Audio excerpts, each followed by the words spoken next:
आज के मेरी मोटिवेशनल वीडियो का टॉपिक है marriage with a person of quality. शादी जिंदगी में एक ही बार होती है, बार बार नहीं होती।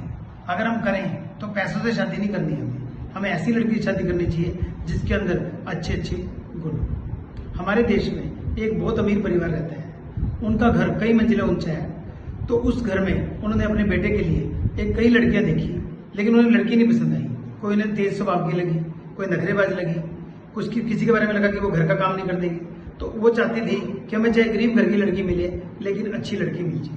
उनके घर से कुछ दूरी पर किसी गरीब व्यक्ति का घर था।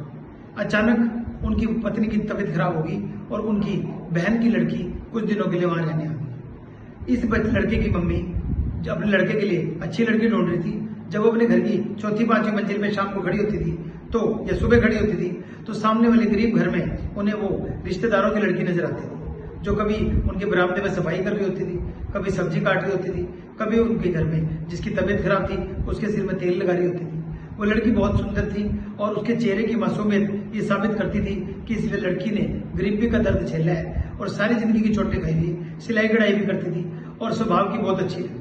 उस महिला को ऊपर से 2-3 दिन देखने के बाद वो लड़की पसंद आई और वो गरीब घर में चली गई उस लड़की से अपने रिश्ते की बात करने। उन्होंने उसकी बात को मान लिया और उन्हें लगा कि हमारी लड़की की शादी इतने बड़े घर में होगी। सचमुच वो लड़की बहुत अच्छी निकली और गुणों वाली लड़की मिल गई। वो महिला का कहना है कि अगर इसकी जगह किसी अमीर लड़की से शादी करती तो शायद मेरे लड़की का जीवन उतना बढ़िया ना बनता जितना उस गरीब घर की एक अच्छी लड़की के कारण बना। दूसरे उदाहरण में हमारे पास एक लड़का है जो एक लड़की के पास ट्यूशन पढ़ता है। वो लड़की गरीब घर की है और वो लड़का 6ठी क्लास से लेके 12वीं क्लास तक उसका ट्यूशन पढ़ा। वो लड़की जिसके साथ वो ट्यूशन पढ़ता था उसे बचपन में पोलियो हो गया था, उसकी एक टांग में समस्या थी और वो ढंग से चल नहीं पाती। लेकिन लड़की बहुत होशियार थी, वो कहीं जा नहीं पाती थी लेकिन घर में ट्यूशन पढ़ाती थी। बच्चों को कभी मारती पीटती नहीं थी, बड़े प्यार से पढ़ाती थी।